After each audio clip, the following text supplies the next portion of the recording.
Hey everyone, this is Priya Mishra and welcome to JR Tutorials। तो कैसे हो guys? I hope सभी मजे में होंगे। चलो आज हम स्टार्ट करने वाले हमारा एक और न्यू टॉपिक, हमारे कौन से चैप्टर का? 10th स्टैंडर्ड हिस्ट्री के सेकंड चैप्टर, जिसका नाम है historiography Indian tradition. Okay, so इस चैप्टर के अंदर हमें 2 टॉपिक्स को स्टडी करना था, बट ये 2 टॉपिक्स के अंदर बहुत सारे सब टॉपिक्स हैं, जिससे हमने कंप्लीट किया है first lecture, second lecture, third lecture and fourth lecture. और आज हम स्टडी करने वाले हैं 5th लेक्चर में एक और न्यू टॉपिक के बारे में, जिसका मैं आप लोगों को थोड़ी देर बाद इंट्रोडक्शन दूंगी। ओके, सो हमने क्या क्या चीजें कंप्लीट कर ली है? ट्रेडिशन ऑफ इंडियन हिस्टोरियोग्राफी, इस टॉपिक को हमने बहुत पहले फर्स्ट, सेकेंड, थर्ड इन तीनों लेक्चर में हमने एक टॉपिक को कंप्लीट किया है, और सेकेंड टॉपिक को हमने कंप्लीट किया है पिछले एक और लेक्चर में, मतलब कि लेक्चर नंबर 4 में हमने इस टॉपिक के थोड़े से पार्ट को कंप्लीट किया है। मींस कि 2 टॉपिक्स को हमने उसके अंदर कंप्लीट किया है। आज भी हम कुछ टॉपिक्स के बारे में स्टडी करने वाले हैं। चलो स्टार्ट करते हैं। सेकेंड वाले पॉइंट का मतलब कि Indian historiography various ideological framework, इसके अंदर की कुछ चीजों के बारे में हमने पिछले लेक्चर में भी देखा था और इस लेक्चर में भी देखेंगे। ओके, चलो सो स्टार्ट करते हैं। हमारा देख सकते हो आप लोग, इतने सारे लेक्चर्स कंप्लीट हो चुके हैं और ये सारे नोट्स आप सभी के लिए प्रोवाइड किए जाएंगे। आपको बस कमेंट सेक्शन में बताना है और तब जाके आपके लिए मिलेंगे बढ़िया से नोट्स, आपको मेरे लिखे हुए हैंड रिटन नोट्स। ओके, जिसकी हेल्प से आप क्या कर सकते हो, एग्जाम के लिए बढ़िया तरीके से तैयारी कर सकते हो, क्योंकि पूरा चैप्टर पढ़ने में हमें बहुत ज्यादा घंटा लाता है, और अगर हमें शॉर्ट नोट में पढ़ा तो बहुत ज्यादा इजी पड़ता है। ओके, सो कमेंट सेक्शन में बता देना कि आपको चाहिए कि नहीं चाहिए, ठीक है। चलो, सो नेक्स्ट टॉपिक है हमारा, मतलब हमने पिछले लेक्चर में क्या पढ़ा था? कॉलोनियल हिस्टोरियोग्राफी पढ़ा था, ठीक है। सो उसके अंदर हमने क्या देखा था? उसके अंदर हमने देखा था कि किस तरह से ब्रिटिशर्स हमारे कल्चर का, हमारे ट्रेडिशन का मजाक उड़ाते हैं और हमारे बारे में गलत गलत चीजें लिखते हैं, ठीक है। उसके बाद हमने क्या देखा था? इसको देख लेते हैं एक बार। उसके बाद हमने देखा था ओरिएंटलिस्ट हिस्टोरियोग्राफी। क्या देखा था हमने? Orientalist historiography. इस हिस्टोरियोग्राफी में जो ब्रिटिशर्स थे, उन्होंने क्या करने लग गए थे? हमारे हिस्ट्री के बारे में अच्छी तरीके से रिसर्च करने लग गए थे, हमारी संस्कृत लैंग्वेज के बारे में रिसर्च करने लग गए थे, और इससे क्या हुआ कि वो हमारे बारे में थोड़ी बहुत ठीक ठाक चीजें लिखने लग गए थे। बट वो क्या करते थे? हमारे इंडिया के हिस्ट्री के बारे में बहुत ही बोलते ना आधी अधूरी चीजें लिखते थे, नॉट अ क्लियर कट, ठीक है। वो पूरे क्लियर कट अच्छी तरह से एक्सप्लेनेशन नहीं करते थे। हाँ, क्योंकि देखो, सपोज अगर आपको अंग्रेजों की हिस्ट्री अगर लिखनी हो, ठीक है, ब्रिटिशर्स की हिस्ट्री अगर हमारे इंडियंस को लिखनी हो, तो उन्हें भी पूरा क्लियर कट नॉलेज नहीं होगा, है कि नहीं? ऑफ कोर्स नहीं हो सकता, क्योंकि वो ब्रिटिशर्स नहीं है। उसी तरह से जो ब्रिटिशर्स थे, वो हमारे इंडिया के हिस्ट्री के बारे में, मतलब हमारे इंडियन हिस्ट्री के बारे में जब भी हिस्टोरियोग्राफी करते थे, लिखते थे, तो वो क्या करते थे? आधा अधूरा चीज ही बताते थे, आधी अधूरी जानकारी ही बताते थे, और उस पर क्या करते थे? मजाक उड़ाते थे, ठीक है। तो उसी के वजह से क्या आया? थोड़े टाइम के बाद आया हमारा नेशनलिस्ट हिस्टोरियोग्राफी। तो नेशनलिस्ट हिस्टोरियोग्राफी के अंदर हमें क्या समझना है कि जैसे सपोज अगर आपका एक एग्जांपल ले लेते हैं कि आपके क्लास में आप एक पुअर स्टूडेंट हो और आपके साथ में एक फ्रेंड है, वो बहुत ही स्मार्ट स्टूडेंट है, वो आपको रोज रोज बुली करता है, आपको परेशान करता है, आपका मजाक उड़ाता है, और कुछ समय के बाद आप क्या करोगे? आप उनसे ही चीजें सीख के आप स्मार्ट बन जाओगे, ठीक है। फिर आप क्या करोगे? उनकी जैसी ही चीज उनसे बेटर तरीके से लिख सकते हो, बेटर तरीके से पढ़ सकते हो, बेटर मार्क्स गेन कर सकते हो, है कि नहीं? तो उसी तरह से हमारे इंडियंस ने भी क्या किया? जो नेशनलिस्ट हिस्टोरियोग्राफी है, उसके अंदर जो हमारे नेशनलिस्ट हिस्टोरियोग्राफी का मतलब क्या होता है? जो इंडियंस है, ठीक है, जो जिनका ये नेशन है, उन्होंने क्या किया कि वो खुद से अपनी हिस्टोरियोग्राफी करने लग गए थे, ठीक है। अब किस तरह से करने लग गए थे? पहले के लोग तो ज्यादा पढ़े लिखे नहीं होते थे, सो उसके वजह से उन्होंने क्या किया? जो ब्रिटिशर्स थे, उनसे ही उनकी ही चीजें, मतलब राइटिंग वे हो गया, या फिर बोलते हैं ना अलग अलग तरीके, वो क्या करते थे, उनसे ही ब्रिटिशर्स से उन्होंने सीखा और सीखने के बाद उन्होंने क्या बनाया, नेशनलिस्ट हिस्टोरियोग्राफी बनाया। ठीक है, सो मतलब कि जो इंडियंस थे उन्होंने खुद की हिस्ट्री को खुद से लिखना शुरू कर दिया था। क्यों लिखना शुरू कर दिया था, क्योंकि जो ब्रिटिशर्स थे वो क्या करते थे, आधी अधूरी पूरी जानकारी नहीं लिखते। जैसे सपोज अगर आप हमने बोल दिया कि शिवाजी महाराज के बारे में, ठीक है, सो शिवाजी महाराज हमारे कंट्री के हैं, है कि नहीं, हमारे कंट्री के हैं, हमारे भारत राज्य के, भारत देश के हैं, सॉरी मैंने राज्य बोल दिया, महाराष्ट्र राज्य के हैं, है कि नहीं, और भारत देश के हैं। सो भारत देश के होने की वजह से हमें शिवाजी महाराज के बारे में बहुत ही डेप्थ नॉलेज है, वो बहुत ही महान राजा थे, उनकी चीजें हमें पता है, हमें पता हो सकती है, हमें डीप नॉलेज हो सकता है, बट जो ब्रिटिशर्स हैं उनको ज्यादा अच्छी तरह से नॉलेज नहीं था, और इसकी वजह से वो क्या करते थे, एक नॉर्मल पर्सन के जैसे, जैसे बोलते हैं ना एक कोई जैसे अगर कोई हमारे लिए बहुत ज्यादा इंपॉर्टेंट है, हमारे लिए बहुत ज्यादा महत्वपूर्ण है, पर वो दूसरे को नहीं पता है, तो इसकी वजह से वो क्या करेंगे, उसे एक नॉर्मल सिंपल वे में उसके बारे में बोल देगा, है कि नहीं। तो उसी तरह से वो भी क्या करते थे, एक नॉर्मल वे में, एक सिंपल वे में वो क्या करते थे, हमारी हिस्टोरियोग्राफी को मतलब कि इंडियन हिस्ट्री को वो लिख देते थे, बट उसके बारे में हमारे इंडियंस को ज्यादा नॉलेज था, और इसकी वजह से उन्होंने क्या किया, उस ब्रिटिशर्स से सीखने के बाद, मतलब पढ़ने लिखने के बाद, थोड़ी बहुत प्रगति करने के बाद उन्होंने क्या किया कि उन्होंने खुद के हिस्ट्री, खुद के नेशनल हिस्ट्री को उन्होंने क्या किया, खुद से लिखना शुरू कर दिया था, और जिसके अंदर वो क्या करते थे, इन डेप्थ नॉलेज देते थे, मतलब किसी भी राजा के बारे में, किसी भी महाराजा के बारे में, किसी भी कल्चर संस्कृति के बारे में एकदम डेप्थ नॉलेज देते थे, क्योंकि वो क्या थे, इंडियंस थे। ओके, आई होप सो समझ में आ गया होगा कि नेशनलिस्ट हिस्टोरियोग्राफी का मतलब क्या है और इसके अंदर हमें क्या चीजें।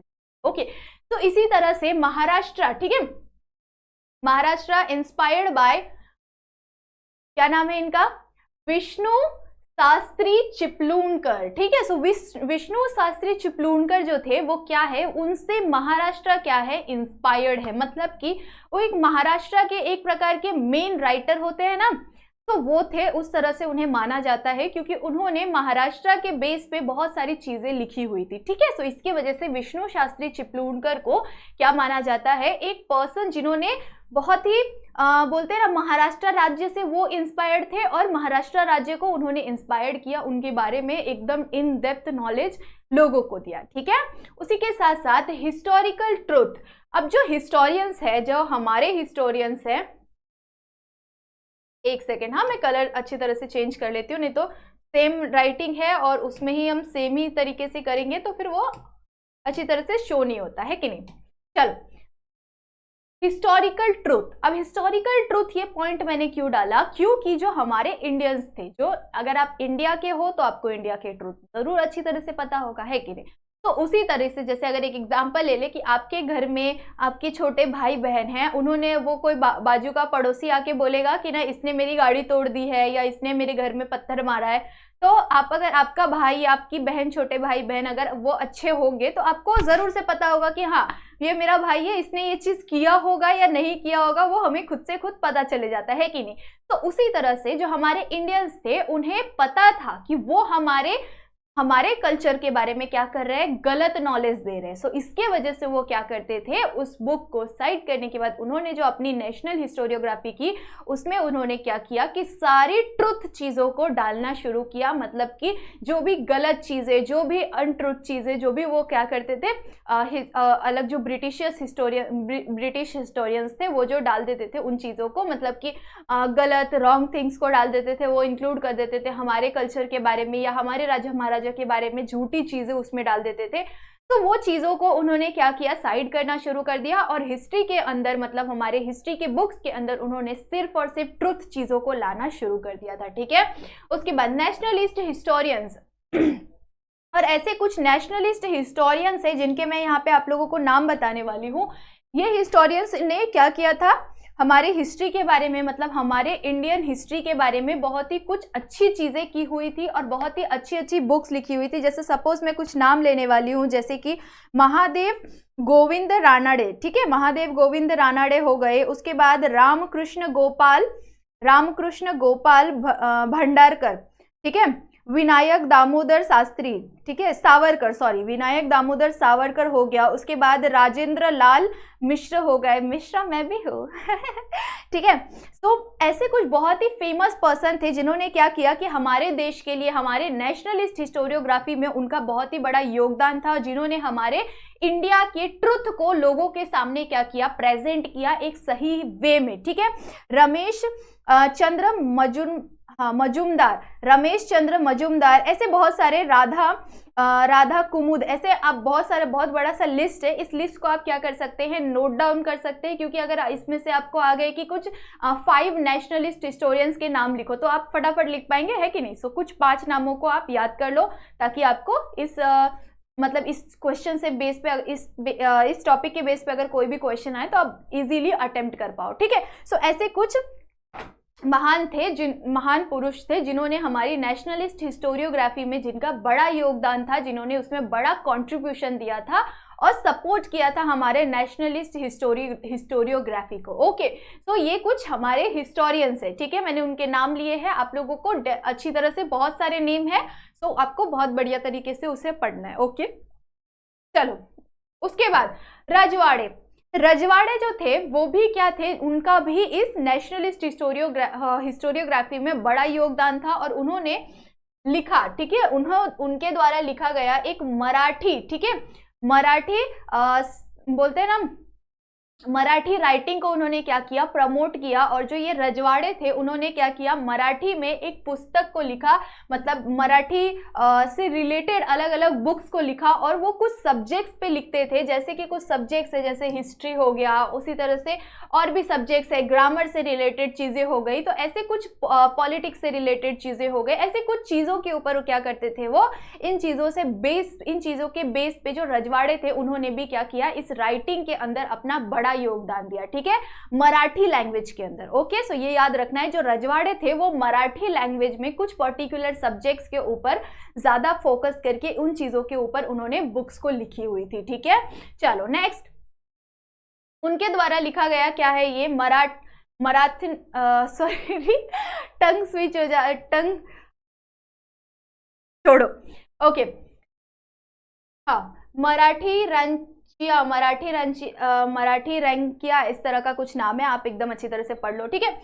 इस तरह के उन्होंने क्या किए, किताब को लिखा था। इस किताब को लिखने उन्होंने कौन से टाइम पे लिखा था, इस किताब को उन्होंने कितने वॉल्यूम्स में लिखा था, इस बुक को उन्होंने 22 वॉल्यूम्स में लिखा था। जैसे कि मतलब 1 वॉल्यूम, 2 वॉल्यूम, 3 वॉल्यूम होता है, जैसे किसी भी मूवी का पार्ट होता है, तो उसी तरह से उन्होंने क्या किया था, इस बड़ी सी बुक को, मतलब इस जिनका नाम बड़ा सा है, इतिहासाची, ये मराठी है ना, इसकी वजह से ऐसे पढ़ने में जम नहीं रहा है, ठीक है। सो इस तरह के इस बुक को उन्होंने क्या किया था, लॉन्च किया था। कितने वॉल्यूम्स में, इस बुक को उन्होंने 22 वॉल्यूम्स के अंदर लॉन्च किया था, मतलब कि लिखा गया था, ठीक है, जैसे उसके पार्ट्स बनाए हुए थे। उसी के साथ साथ the Indian war of the independence in 1857, so Indian war of independence, इस बुक को लिखा गया था कौन से टाइम पे, 1857 में लिखा गया था, ठीक है। कौन सी बुक को 1857 में लिखा गया था, Indian war of independence. Okay, so इस बुक को उन्होंने 1857 इस टाइम पे लिखा हुआ था, और किसने लिखा हुआ था, विनायक दामोदर सावरकर, ठीक है। सो विनायक दामोदर सावरकर, इन्होंने क्या किया था 1857 में, ठीक है, 1857 में एक बुक को लिखा था। उस बुक का नाम क्या था, the Indian war of independence. Okay, so इस चीज को आपको ध्यान में रखना है और याद रखना है कि किसने कौन सी बुक को लिखा था और कौन से टाइम पे लिखा हुआ था, ठीक है। सो इस तरह के कुछ बुक्स है जो कि बहुत ज्यादा फेमस है, अपने आप में फेमस है, और ऐसे कुछ राइटर्स है, मतलब ऐसे कुछ बहुत लेखक है जिन्होंने क्या किया था, इस नेशनलिस्ट हिस्टोरियोग्राफी, मतलब कि इस इंडिया के हिस्टोरियोग्राफी में बड़ा कॉन्ट्रीब्यूशन किया था, बड़ा योगदान किया था। ओके, आई होप सो आपको ये टॉपिक बढ़िया तरीके से क्लियर होगा। इससे पहले हमने जितने भी टॉपिक्स पढ़े हुए हैं, आई होप सो सभी ने